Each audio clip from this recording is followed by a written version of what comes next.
This podcast is sponsored by nobody. Hey dudes, welcome to Splat from the Past, the only 80s themed horror sci-fi show where things can get totally radical. Now today, I will be welcoming the beautiful, the talented, the amazing Pamela Dillman. She is the daughter of legendary actor Bradford Dillman. If you don't remember Bradford Dillman, God, he was in so many great movies. Compulsion, Escape from the Planet of the Apes, Piranha, Sudden Impact, The Enforcer, a couple Dirty Harry movies. And Pamela's had an amazing career of her own. She guest starred on The Nanny, Seinfeld, Sabrina the Teenage Witch, and she was in one of my favorite rom-coms of all time, Bye Bye Love. And it's going to be great to have her on. She's also an award-winning audiobook narrator, and it's going to be great to have her on today. And we've been trying to make this happen since the end of last year, and it's finally going to happen, and I'm so excited. And I hope you all enjoyed Valentine's Day this weekend. Hope you all got candy and sex, because that's the whole point of Valentine's Day, and it was a nice quiet one for me. Also, happy President's Day. Let's hope by the end of the year, if not sooner, Orange Man will be gone soon. So yeah, here is my interview with Pamela Dillman.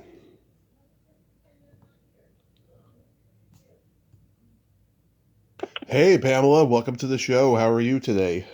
Good. How are you, Tommy? I am fantastic now that you're here. Oh, that's very nice of you to say. Yes, I can't tell you what a great honor this is. Thank you so much for coming on today. Well, thank you for having me. Absolutely. So, going back in time, I can imagine having Bradford Dillman as a father and Susie Parker as a stepmom, that it was only natural that you would gravitate toward acting and showbiz as well. Well, sort of, but not really, because they were very not supportive of their kids going into the entertainment industry, which, as a parent myself, I now understand, but at the time I didn't understand it at all. I actually wanted to be an actor before I really even knew that's what my dad did, because Dad and Susie were very protective of us watching Dad's shows and movies, because he was usually the villain. He was usually getting brutally killed, and Mm-hmm. we never saw anything. We had no idea. And he was actually abroad a lot of the time filming, like Bridget Remagen. He was gone for months and months, because that was when Czechoslovakia was invaded, and then all Mm-hmm. got stuck there. So, long story short, I had no idea he was an actor. I just fell in love with Julie Andrews and Mary Poppins and Thoroughly Modern Millie, and thought I want to do that. Mm-hmm. So I pursued it before I knew that's what they did, and they were actually actively against my doing it, to the point where my dad reluctantly came with me to my audition in New York for the Royal Academy of Dramatic Art when I was in high school, and just basically, told me, look, this is not a good business, and I'm here for you, but I don't want you to be doing this, and I don't think you should be. And then I got in, and things took off, but never. He also was very particular to not do anything to help me, not because, he was mad that I ended up doing it. Of all of his children, of his 6 kids, I was the only one who pursued the business. Mm-hmm. But he also didn't believe that it was right for actors to pull strings for one another. He didn't believe they could. Yeah. That was in a day when an actor who was, a good working actor the way my dad was, but not a superstar celebrity, there wasn't honestly much help anyway. But in terms of like getting me an appointment with his agent or having me meet a director he was working with, he would not do it. He was against it. He thought it was wrong, and that if I was going to make it, it had to be on my own. Uh-huh. So ultimately, did he come around? Well, not really, because he was working all the time that I was working. He didn't really see what I was doing. I did a couple of long-running Broadway tours, and he didn't really see those because he was busy doing his own thing, and I was busy doing my thing. And then, Tommy, I was approaching a point in life when I was looking at having a family of my own, and I stopped acting for a huge chunk of time, during which my dad started to get older and need help, and Susie had passed away, and I became his primary caregiver at the same time that I was raising my young kids. And so I wasn't acting, and he was relieved that I had put that on the shelf at a time when, let's face it, for a woman who has been in a sort of glamour category in the business, and then is starting to age, the chances that you're continuing to work are so small, because the hugest name actresses who are aging are beginning to fight for those very few jobs that are available to a woman past 40. Maybe arguably those jobs are increasing today with more awareness. But the audiences aren't there to see women past a certain age. They're just not. So I had put it aside, knowing that the work was going to be more difficult to pursue, and I was focused on my kids, and my dad was relieved. So anyway, it's only in the last few years that I've gone back to on-camera acting, which was a total surprise. It came to me out of nowhere. So there you have it. Wow, that is interesting. So your dad is from San Francisco. That's where I'm also from. And yeah, and he was a huge 49ers fan, and he was kind of like a scout for them near the end, right? Oh, it's such a great story. My dad was the ultimate 49ers fan. He never played football himself. He just had this vast knowledge of the sport as somebody who was a fan but never was going to be able to be a participant. He just didn't, he was not an athletic person, but he was fascinated with the sport and a huge fan of the 49ers from the inception of the team. So that by the time the 49ers started to rise in the 80s as a team that was, that was worthy of its fan support in other areas, the coach at that time and the owner, so DeBartolo and Bill Walsh, seemed to be aware of my dad's support of the team as an original fan through all of the years that they were just flailing as a team. My dad was there for them. He never wavered in his loyalty. So they became aware right around the time that the state of California was allowing personalized license plates. And as I heard the story, Bill Walsh had tried to secure the license plate, the California license plate that said SF49RS. And it had already been taken. And come to find it was, I don't know how he even found it out that it was my dad, because this was the days before the internet, of course. Right. But found out that my dad had a red Thunderbird with the SF49RS plates on it with a gold stripe down the side. And he said, I have to know this guy. And so he invited Dad to a training camp, found out that Dad was incredibly knowledgeable, that he spent a huge part of his year, including on sets when between takes, when everybody's getting their noses powdered, my dad's doing his stats on the college players. And he was so knowledgeable that not only did they continue to invite him to the training camp and then to the sit-in on the draft, but they began to give him one selection every year, and he nailed it every time. I wish I could tell you who those players were. My brothers would know because they're super fans of the 49ers still to this day. I don't know enough to tell you which players they were, but they trusted his wisdom enough to give him a choice. I'm sure it's like Joe Montana and Jerry Rice and that whole classic lineup. And I remember meeting Joe Montana. They would come and visit Dad in Santa Barbara, and and I knew nothing about football, but my brothers became extraordinarily well educated on it too, and still to this day are. Wow. So Yeah. your dad was under contract at 20th Century Fox, the late 50s through the 60s, and it seems like he was, on that path originally of leading man before falling into the character actor mold. He was so happy that that's the way it transpired. He was a very good-looking man, but there was something about his demeanor that lent itself to the bad guy. He might have argued and did say in interviews that he thought it happened because it was an era when dark looks were lending themselves to the bad guys. And also he had a theory that because he did a lot of television guest starring, and usually when you're the guest star, you're the bad guy, that also just fed this interest in him, is that he had very few roles where he was the good guy. Of course, the role that brought him initially to stardom was in The Compulsion, which is, you can't get any Great more bad movie. than that bad guy. Yeah. So. I talk about that movie a lot on here. It's a great movie, and it predated In Cold Blood, which many people don't realize. Yeah, I mean, he had these rugged, like Charlton Heston-like looks about him, and he could just play anything.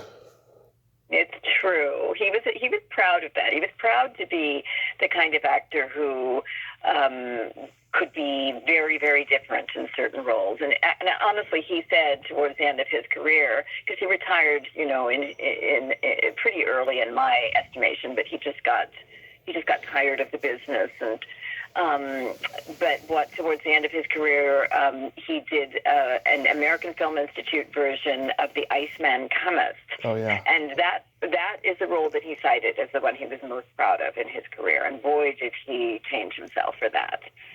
Yeah. I can't tell you how many times I watched Escape from the Planet of the Apes growing up. I watched all the 8 movies, but that one was my favorite of all the sequels.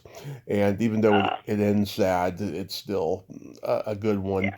And Piranha is another favorite of mine. I've talked to some of the actors from it, and they told me that they loved working with him. And me and my dad used to watch the Dirty Harry movies when my mom wasn't home, and I just thought he was great playing Dirty Harry's adversarial superior officer. I love it when he says. When he says, "Do you know my record?" And he's like, "Yeah, you're a legend in your own mind." God damn it, Callahan. I just love that. It is pretty classic.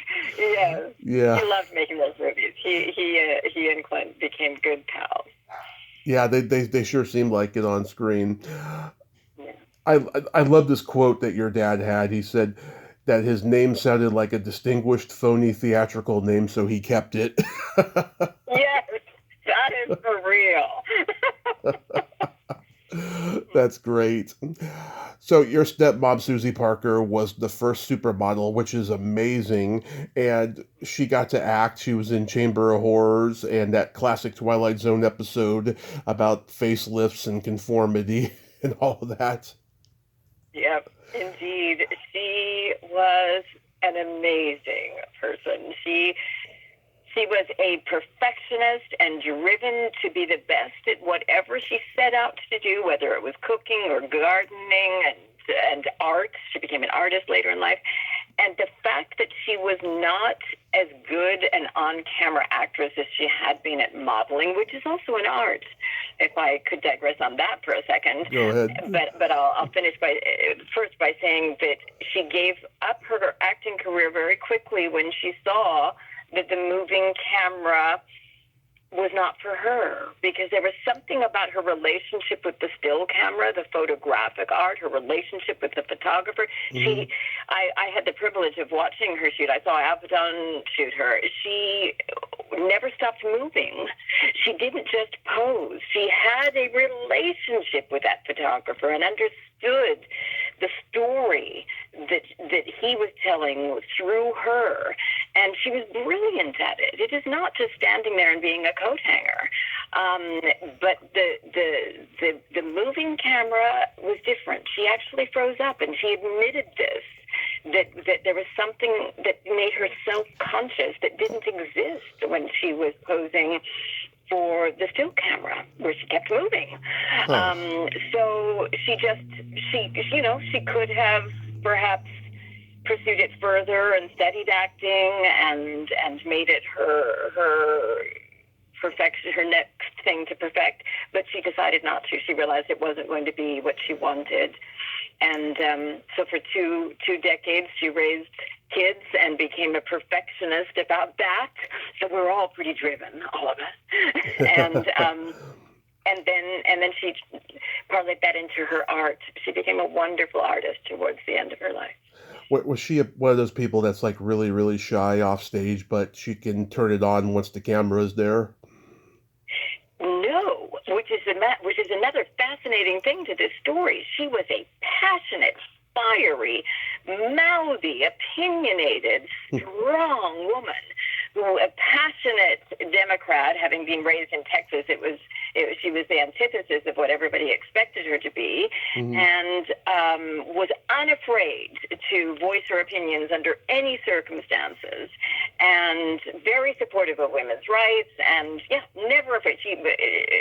So what happened when she got in front of that moving camera? I can't analyze. I was too young when it was all happening. I just know that she gave it up very quickly because she was one of those personalities that needs to succeed at whatever she chooses, or else she doesn't do it. Was your birth mom in show business? She was. My mom, Frida, and my dad met at the Sharon Playhouse in Connecticut when she was barely out of her teens, and he was the young, handsome leading man. She was like a walk-on even at the Sharon Playhouse, but she was very beautiful, and so she definitely caught my dad's eye. And then she was swept up in this world because very quickly my dad was taken from that summer stock theater thing into a Broadway contract. You know, he auditioned for Long Day's Journey into Night, and was handpicked by O'Neill's widow, Carlotta. He says because he got slightly drunk for the audition, he was so nervous, and she just thought, oh my gosh, that's my Jimmy, so he was cast in that role. My mom had no idea what the real world of the acting profession was. She was suddenly swept up in this glamorous, going to, traveling to the Cannes Film Festival and all of these other ceremonies and awards and meeting famous film people and having to host Frederick March for dinner and Florence Eldridge. She was just out of her depth, but she could handle it with grace and beauty. But she really is a very private person, and was not destined to follow in the path of the on-camera world that started to sweep my dad up very soon after he was contracted with Long Day's Journey to Night, and then he got the 20th Century Fox contract. They moved to L.A. My dad was working all over the world, and my mom was very quickly pregnant and raising kids. And, the business is hard when people have to spend tons of time apart. And then Dad and Susie met on a set of Circle of Deception where they were being punished. They had each been given what was considered a B movie because they had turned down roles that the back then when you were under contract, this is the way it worked. You were given a certain amount, I think 2 per year, where you could say, no, I don't want to do that. I'd rather do this, or I want to hold out for that. But if you turned down 3, then you were like, no, it's out of your hands. You're going to do what we tell you to do. And so that's what happened to both Dad and Susie. Neither of them wanted to do the movie because Susie had just come off of doing a movie with Gary Cooper and another one with Cary Grant, and she's like, "Who's this Bradford Dillman guy? He's now my leading man." And Dad was like, "A model? You're going to cast me against a model instead of a real actress?" So they came together on the set with their arms crossed across their chests, so they're determined to just suffer out this movie, which, by the way, is a movie really worth seeing. It's really interesting, and fell in love, and there you have it. Wow. So after high school, you trained at the Royal Academy of Dramatic Arts. Yes. Were you there the same time as Jeanette Goldstein? I did not meet Jeanette Goldstein. No, yes, no. That I was at the time the only American in my class. Okay. There were some Americans in the upper classes I've remained friends with. So maybe she was just slightly before or after me. Maybe after, because she started out in Peggy Fury's class in L.A. and then she went to the Royal Academy. But yeah, I was just curious about that. Mm. Did you have any classmates that went on to become successful over there? Oh, for sure. Well, Kenneth Branagh was Wow. there when I was there. Timothy Spall, Mark Rylance, just to name a few. I could name you many more, but I'm very proud to say that we all spotted even then that they were superstars. Brilliant, brilliant talents even then. Yeah, Kenneth Branagh, God, a genius. Just the way he can Yes, interpret Shakespeare. I mean, no one can yes. do it like him. Yeah, that's wild. Did you do any theater while you were in London that like stands out that you're proud of? You know, it's an interesting story, Tommy, because when I was at RADA, I Hmm. came as the only American in my term, and I fell so in love with the British culture. I have British family, so just everything about it just resonated with me.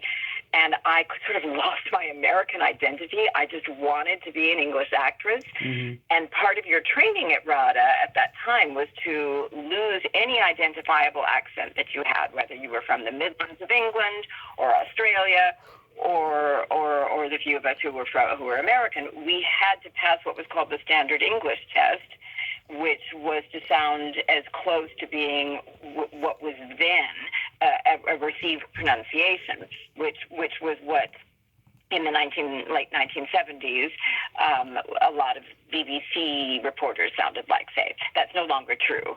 But any vowel changes and all of that had to be eradicated. And I, being a perfectionist, worked really hard on eradicating my American accent, and to the point of obnoxiousness, because I did it in my real life, my private life too, so that it could be effectively who I became, because I wanted to be a Royal Shakespeare Company actress. Right. And I saw my other classmates going on to work for the Royal Shakespeare Company, and I just was determined to do that. So I lost the ability to see that my commodity was being an American, and I would have worked far more during the years I spent living in England. If I had retained my Americanness. And in fact, the jobs I did get, I did a series for the BBC and I did several national theatrical productions, were as an American. And finally, I woke up and realized that I was just kind of a lost soul, and I should never have tried to be something I wasn't, no matter how good I can be at changing an accent. And I came back to the States all kind of confused and needed to regroup. But the ability to do accents is something that has served me throughout my career. So that's a good thing. And I loved RADA. I don't mean to denigrate anything about that experience. I wouldn't have traded it for the world. But interesting that I actually lost my sense of self at that time. Wow. Yeah, I read on your website that in the bio section it said that while you were there, you were always trying to keep your toes warm because they were freezing cold. Yes, I actually got chilblains. Because I didn't even know a California girl traveling abroad, let alone to London, which isn't the coldest city in the world, but it's Yeah, not Southern California. I didn't even bring a pair of shoes that had closed toes. I had no idea. that's hilarious. So then you go to New York. Did you study with any of the famous acting teachers out there? You know, I had gotten into the neighborhood playhouse at the same year that I got into RADA and chose RADA instead. And I've often reflected how that choice changed the course of my life. I later became passionate about Meisner methods, acting, which is how I eventually came to the Playhouse West in Los Angeles. But anyway, while I was in New York, I was working primarily on soaps, and I did 2 long-running shows that turned into Broadway tours. So I did not study acting during my years in New York. I went back to training as an actor in my 30s when I was living again in Los Angeles and pursuing film and television, and realizing that I wasn't getting the work that I had been given the opportunities multiple times to get. I would get up to the last callback and I wouldn't get the job. And I thought, okay, I'm doing something that isn't working. I'm not auditioning well in some way. And so I went to see a show at Playhouse West Los Angeles and was just blown away by the truth that I could see existed on that little stage. And I wanted to know what they were doing, that they could be so real that it didn't even appear that they were saying, memorized lines. They were just living it. And so I started from scratch in my mid-30s and trained with Bob Carnegie and Jeff Goldblum and that wonderful staff at Playhouse West, and eventually became a teacher there. And Meisner method it changed the course of my career path, for sure. I love Goldblum. God, everything I see him in, I'm just so happy to see him. Yep. He is fantastic. He's the greatest. And he never, even though he's so colorful and so original, he is honestly that in life too. Mm-hmm. Nothing that he does is fraudulent. He's able to inhabit every character he does, no matter how larger than life that character is, with truth. Because that's the way he operates. Yeah. It's very inspiring. He's wonderfully eccentric, is how I would put it. Yes. So you work with Rex Harrison in Aren't We All? Is that the play? That is the play. In the mid-'80s, I was cast first as an understudy, and then later got to take over the role during the time we toured as a young, the young role. It was a perfect vehicle for Rex Harrison and Claudette Colbert, because the play by Frederick Lonsdale, which is a Victorian drawing room farce, was perfectly suited for them at an age. They were both in their 80s at that time. It was an incredible experience to be able to work side by side with these legends of the screen, American royalty. And as much as we've ever had such a thing, they inhabited that. So everywhere we toured, we were all treated like royalty, and it was an incredible experience. Rex Harrison by that time was married to, I don't know how many wives he had but she was his last wife. And of all of his wives, I think she was the only one who kind of ruled him. she was fierce. Yeah. And he and Claudette, I really like telling the story of watching them work. She was a fine a film actress, and I mean fine in the best sense of the word. And she knew exactly how to play how to act for the camera in the way that my stepmother did not. And on stage, she carried over what worked for her on camera, whereas Rex was intuitively a more organic actor in his approach. So if he was having a bad day, his performance would still be great, but he was going to use whatever was happening to him that day. If he was in a bad mood, he was definitely going to bring that irascibility to the day, his performance. Whereas Claudette was infallibly the same and giving the same to her audience every time, because her approach was, no, I can create my truth, and still do it the same way every time. It was a very, very different way that each of them worked, and that was really interesting for me as a young actress to see. As it happens, I tend to fall more into I do believe in falling more into the approach of using your truth, but you also have to live truthfully in the imaginary circumstances that serve the author. And so both of them had valid approaches that worked for them. Wow. And then you do 2 into 1. I saw a picture of you in this play. You were wearing a towel. Were you nude in that play? No, I've been nude in a lot of things, Tommy, but that was not one. I actually had pantyhose under that towel because it's ridiculous when I look at that picture. That was another farce. It was a very funny play by Ray Cooney, a really funny play. And I was British in that play. And so the way that scene went was we were caught in a compromising situation, but I needed to do a very quick change, and so into a respectable outfit. And so anyway, in today's world, I would never have been wearing pantyhose under that towel.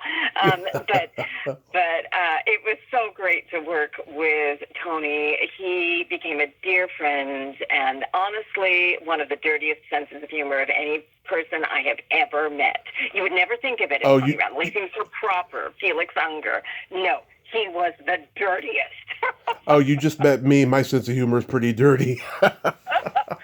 He would always find that the point of view that could turn it into the hilarious, often sexual, but not, demeaning or compromising. He just saw that point, and it really resonated with me. And he was unafraid. I mean, his best friend was Jose Ferrer, who is notorious for that sort of thing. And he would often come backstage, Jose would, to our shows, and it was uproarious. I loved Tony. Truly one of the great men I've known in my life. A lot of people don't realize he actually started out as a nude model, and there's a picture on the internet of him nude in like 1944 or something like that. I love that so much. Yeah. Oh, and he was so willing to make fun of himself. When we worked together, he was like 69, turning 70, and I was, early 30s, and you would think that he would have some ego attached to his appearance, even though he looked great and he was always very fit. But he was just balding in a way that there was like this, just like, I can't even tell you the way that some men go bald, which, by the way, women never mind that men go bald, but I know it's a big issue among men, and we're all here to say, don't worry about it, guys, because we actually like that look. But anyway, I digress. There's a particular sort of peak baldness at the sort of back of the middle of the head that is sort of more difficult to get over the hurdle of than another. So even though he didn't mind the fact that he was balding a bit in front, he wore like a head merkin over that little bald patch, and he would wave it around like it was a genuine merkin. We had so many laughs over that. That's so great. I love it. Yes. That's so great. Yeah, you mentioned that you had done daytime soap operas. They're not on your IMDb. Which ones were you on? I don't understand IMDb because it was created in a day when we weren't in charge of it, and actors. Yeah. So now we're given an opportunity to claim our IMDb's. So I guess I need to give that some attention. But anyway, there's a ton of stuff that's not on IMDb. I had recurring on All My Children and Another World, and then I was very active as a guest on practically every soap opera of that era. I mean, there were soap operas that are now no longer, but there was Loving, there was Ryan's Hope. I was on General Hospital. I was on Days of Our Lives. Practically everyone in that era when soap operas were really the thing, and now there are very few of them anymore, right? Because daytime television has turned more towards reality. Yeah, me and my mom used to watch All My Children because we loved David Canary playing the two twins, Adam and Stuart. Yes, yes, I remember that era. Yep. Yep. You guest starred on The Nanny. Was that fun? It was fun. I was surprised to be told after I was cast that they needed to change my hair color because the director said that the on-camera scenes were reading a little bit like I looked too much like Fran Drescher. So they needed to change my hair color. So it's more red in that than I have seen in other shows.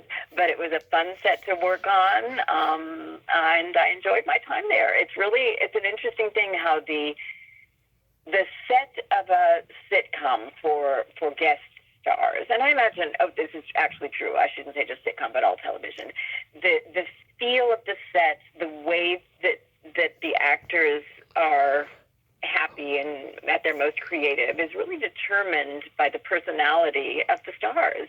It makes a huge impact on everybody who works on the show.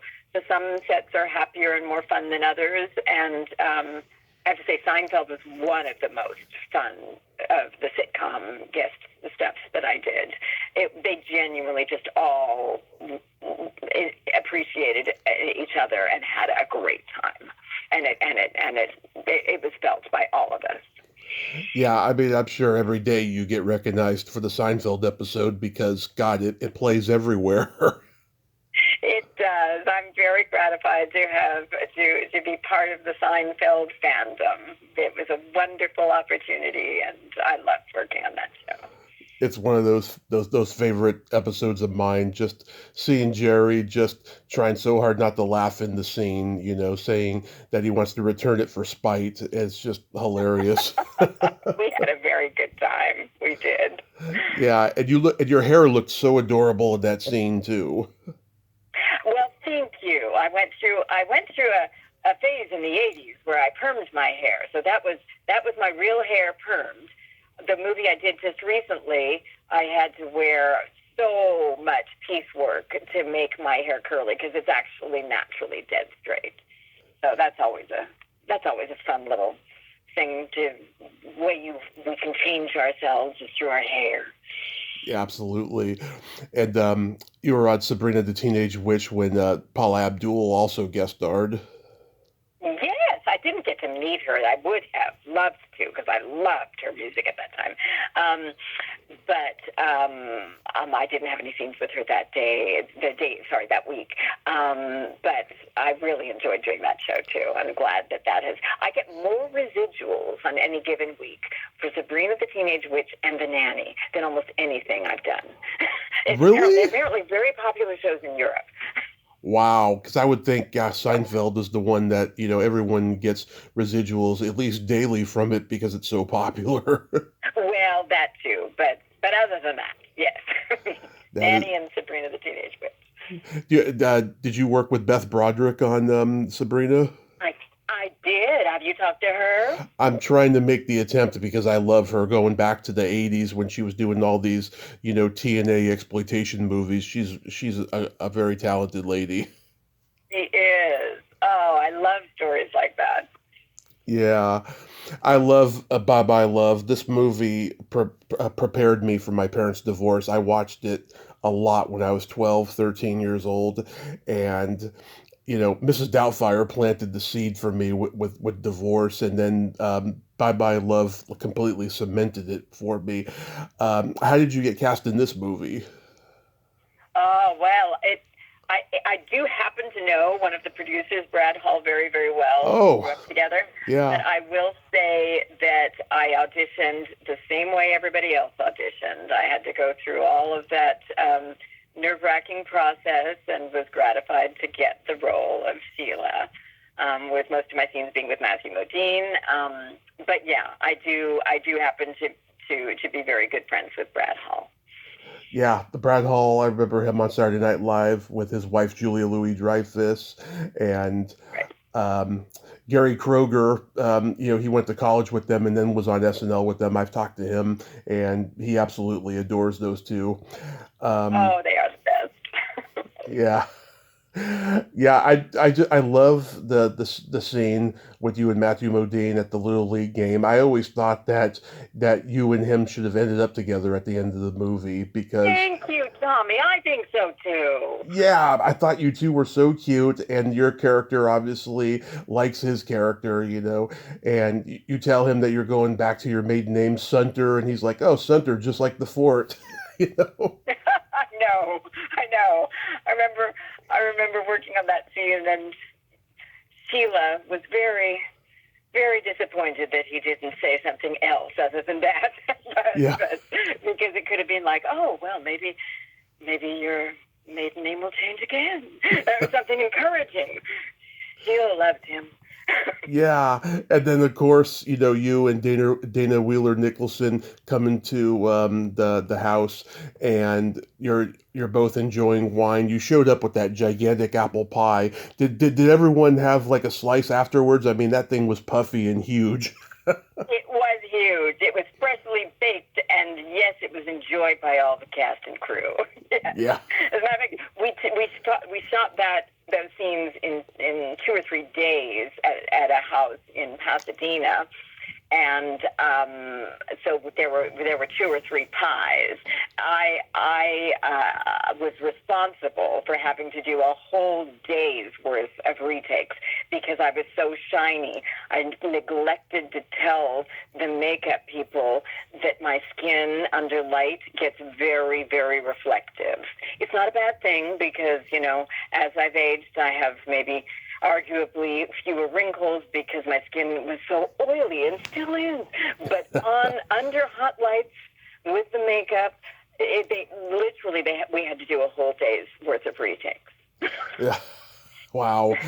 Yeah, and I love it when he's like, maybe we can scrimmage, and Maria Batillo, she's feeling out of place, and she says, let's talk about condoms, and then your reaction is hilarious, just the way you sip that wine. Good. Oh, that was a very, very fun scene to do. We were all the women were secretly looking daggers at each other. Yeah.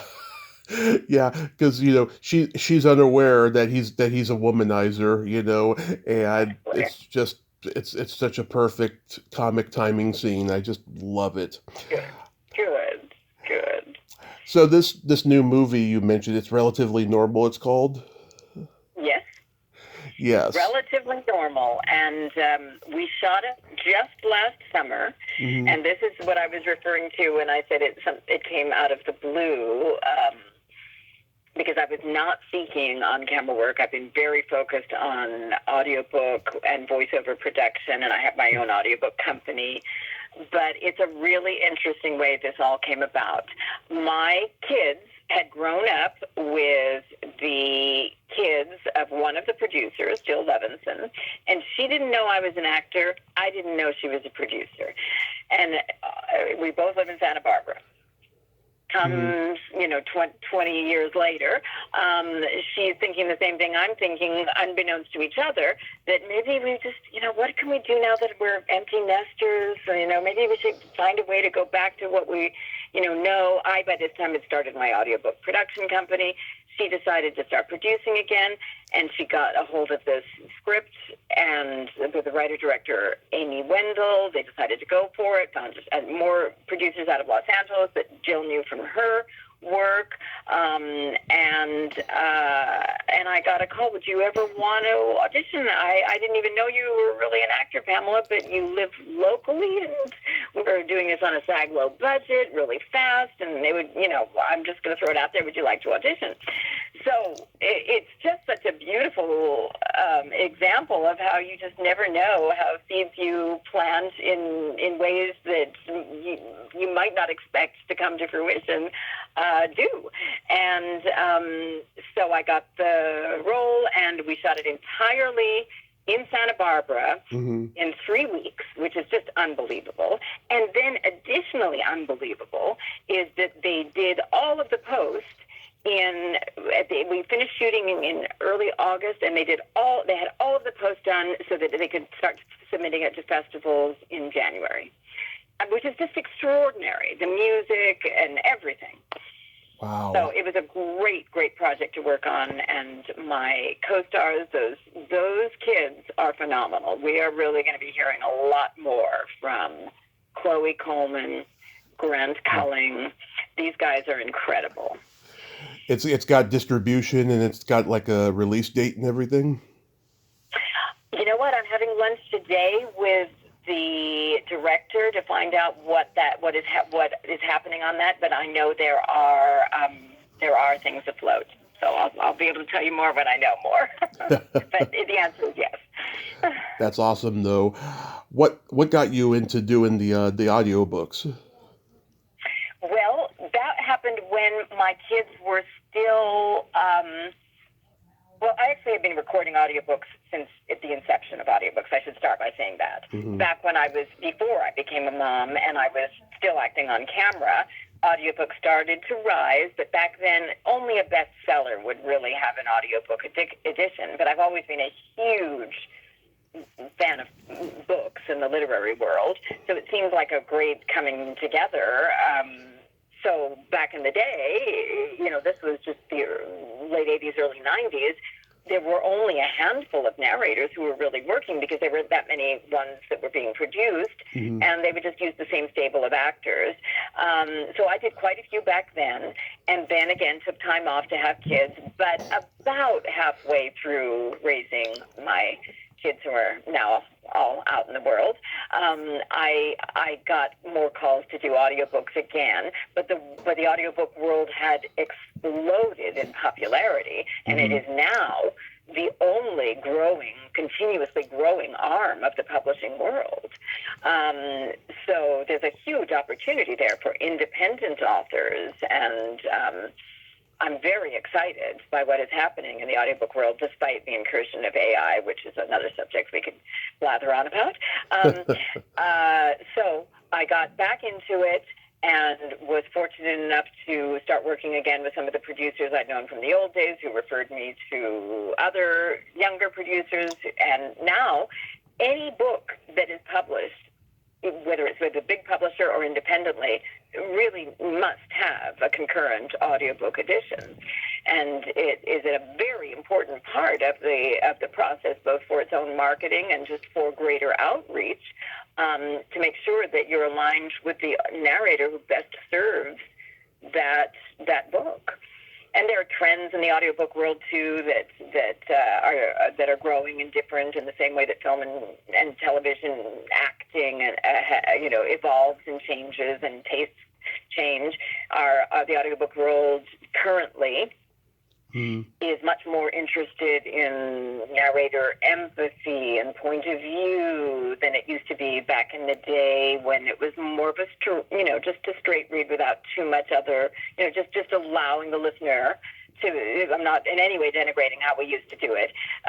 It was just a little flatter than it now is, where there are whole college courses taught on how to be an audiobook narrator, because mm-hmm. it's a specific arm of the acting world.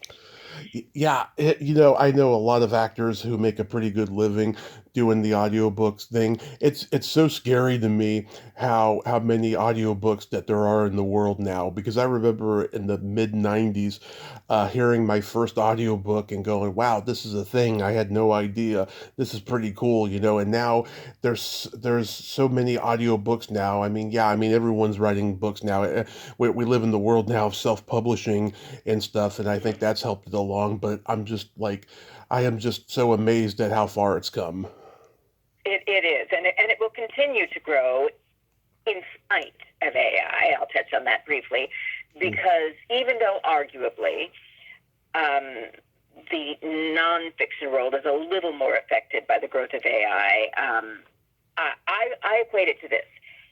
When we were kids, I think I'm older than you are, but I'll just say that. Yeah.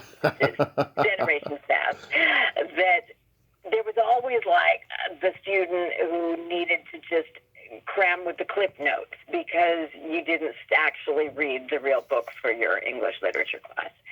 And it was kind of a sneaky, cheating thing to do, but it still legitimately gave you an overview of the book, and at least you could pass the course. I view AI audiobooks in the same way. There's always going to be a market for the $4.99 audiobook read by a computer voice, as opposed to the $24.99 audiobook that's read by a trained performer. I understand that. If you're cramming for, your final on War and Peace, I get it. But what you lose with the non-human voice is any point of view, empathy, sense of humor, timing, all of the things that make a human experience valuable. So I don't feel threatened by that, because by the time you tried to take a work of fiction and program in accents, humor, characterization, point of view, empathy, timing, it would be so many more hours than if you just had an actor read it, that it just seems silly to me. But give it to those people who make those non-human voice books. Fine, for the people who just want to spend a couple dollars on a crammed version. They're not in it for the art anyway. Right. I cannot stand AI voices. I can usually tell pretty quickly when a voice is AI or not. There's not. Well, and that might change. That's what I'm being told by people who work in that world. Just you wait. Yeah. But they still can't tell me that they could program in point of view, timing, empathy, sense of humor. Yeah. Because you're working off of that's what an audiobook narrator does. We might be doing all the voices, but we're taking the time to have points of view and work off of each character that we've created. We're working off of each other, even though we're the same person doing it. Yeah. I listened to some audio samples on your website. You narrated I guess it was a pretty steamy book called How to Please a Woman in and Out of Bed. Oh my God. That was one of the first audiobooks I did back in the day before I had kids. Not that I actually would be embarrassed about that even now. Although I did have a lot of laughs doing that one. But I have not listened to it in all the years since. I think I recorded that like 25 years ago. The way that I narrate in today's production world is very different, actually. Yeah. No, there's nothing to be ashamed of it. Anything with sex, I'm there. Oh no, I still do. I do. Tommy, some of my bread and butter are, steamy, more than steamy romances, and they're a lot of fun to do and very fulfilling. I am here for it. Love it. Now, when we were corresponding in email months ago, you had mentioned that you yourself had a near-death experience and you had to make life changes. So if you want to tell me what that was, I'm here to listen. Okay. I don't know your whole story other than what I read on the internet, but I do know that we have something to relate to on those lines. I've been very unbelievably, honestly blessed in life. I've made so many ridiculously bad choices in my life and have been saved at the 11th hour from what could have been disastrous.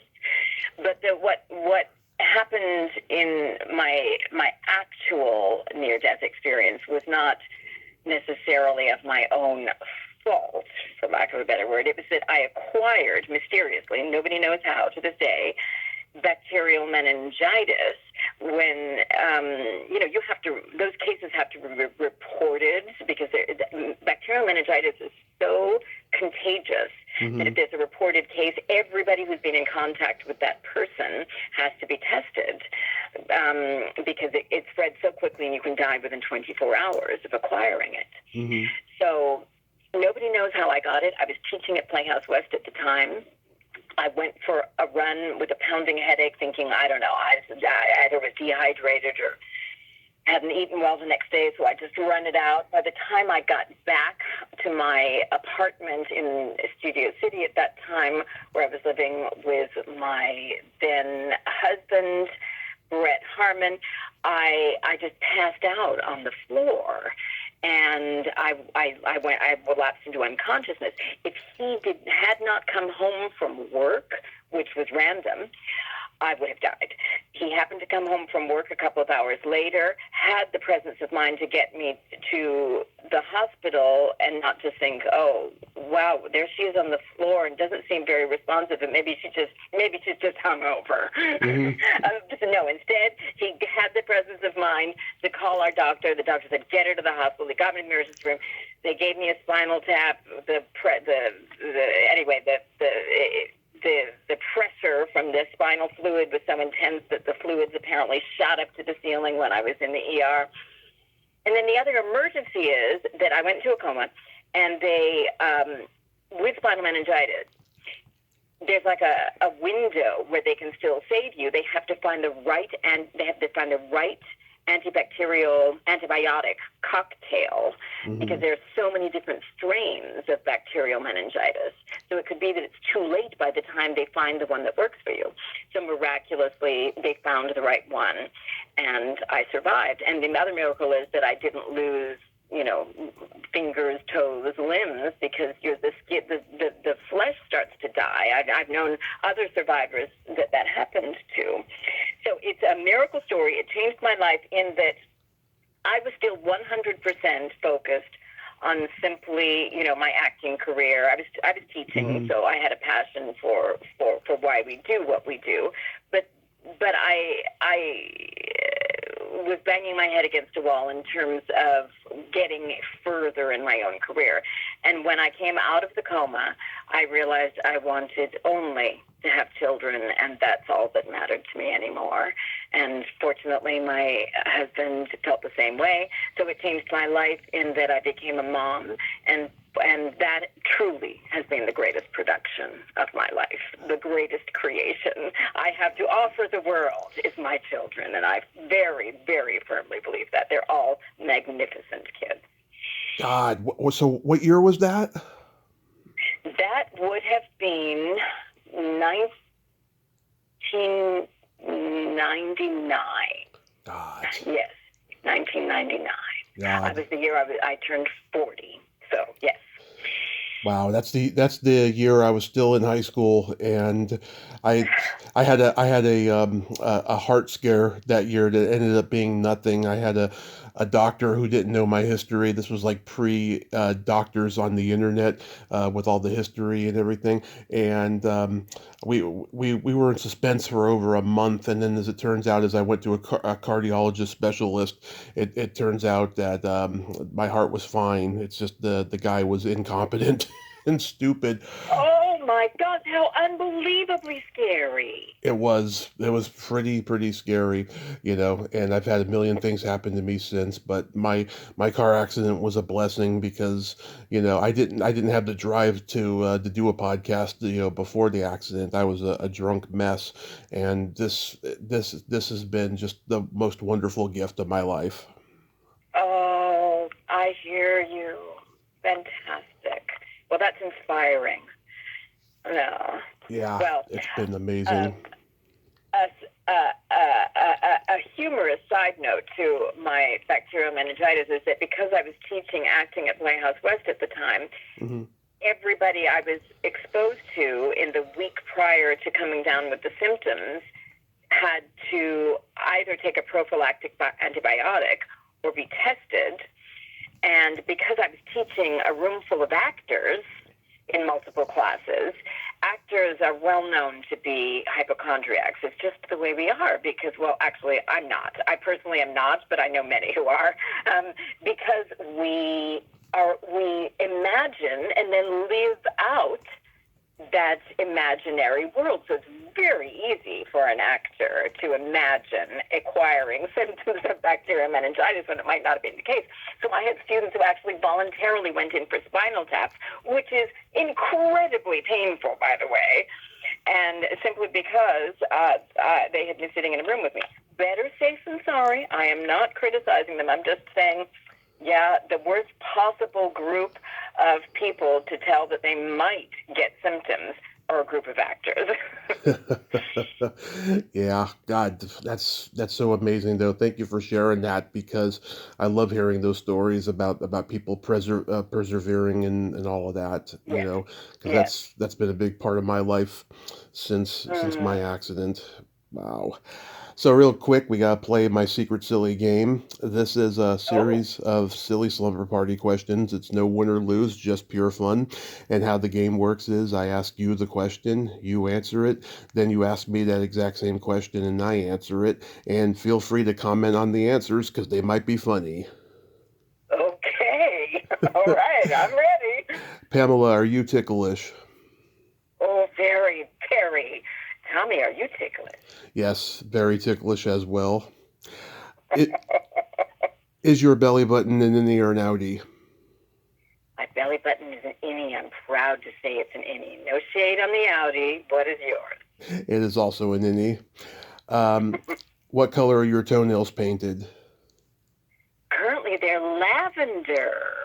That was really out there for me. What color are your toenails? They are dark red for Valentine's Day. Oh, Yes, I've been painting my lovely. I've been painting my toenails since I was 13. Really? Now, why is that? That's bold. It was just manifesting my queerness. That's all. I love it. Yes. What would you say is your best personality trait? Oh, I would have to say having a sense of humor in life is everything. My parents always led with that. It's not something necessarily that is learned. I think it's kind of just what you have in life Yes. is the ability to see the funny side of things. And it is such a great blessing, as well as, of course, artistically important. And I dare say you have the same thing. Yes. Well, I'm a Gemini, so I have empathy and I have no filter.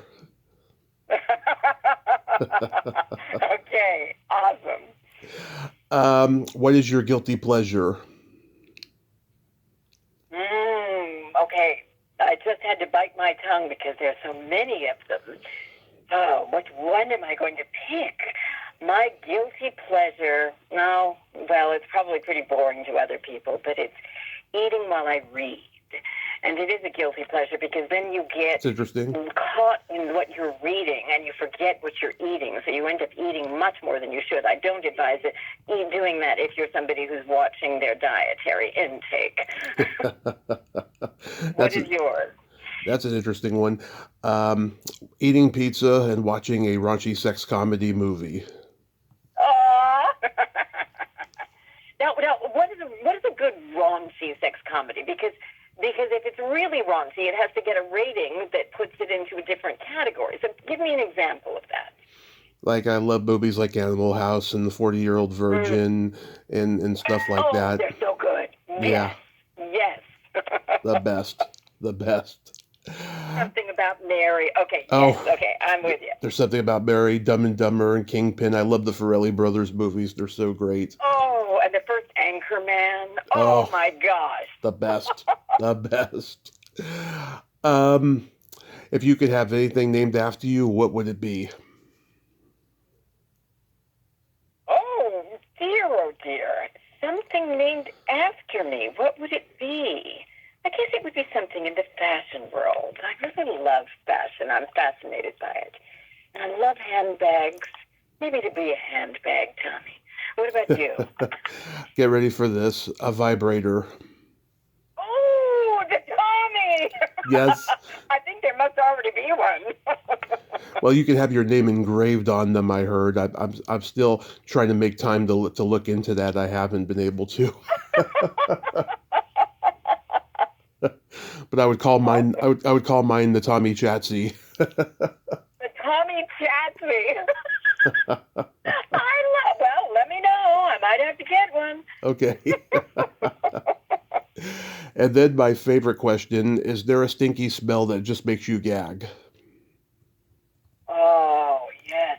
Anything sulfuric. As a matter of fact, right now in my house, I think there's a decaying rat between the walls. And it I can't trace it. It's just been growing over the last couple of days, and it follows me everywhere I go in the house. And you know what that's like when something just dies between the walls and there's nothing you can do about it? Yeah. All right. It's pretty What bad. about you? Either farts or feet.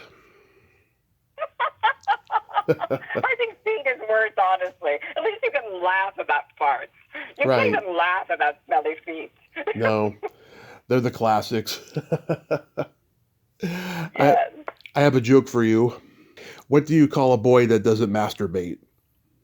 Can't imagine there is such a boy, but give it to me. A liar. I was ahead of you. Yeah. Pamela, thank you so much for finally coming on. This has been just so wonderful. You are just an amazing treasure, I have to say. Oh, Tommy, thank you for having me. I loved talking to you, so anytime. Yes, and I hope the movie comes out soon and does well, and I'd love to see it. Let me know where it's going to be available, and It will. you have a great rest of your day and be safe out there. You too, Tommy. Okay. Bye. Bye-bye. Well, there you have it. Pamela Dillman, ain't she a sweetheart? Oh my God. I just loved her energy. I loved how intelligent she is. She's got her father's cadence in her voice. I just loved listening to her voice. She's so wonderful. And God, that was amazing the way that she survived that that awful disease. I mean, God, I can just imagine, how her family must have felt, but she got through it, and voila, everything is in place and relatively normal. Will be coming out soon. I hope that meeting goes well that she has today. Well, until next time, this is Tommy Throwback Kovac saying there's no shame in living in the past because the present sucks. Later, dudes.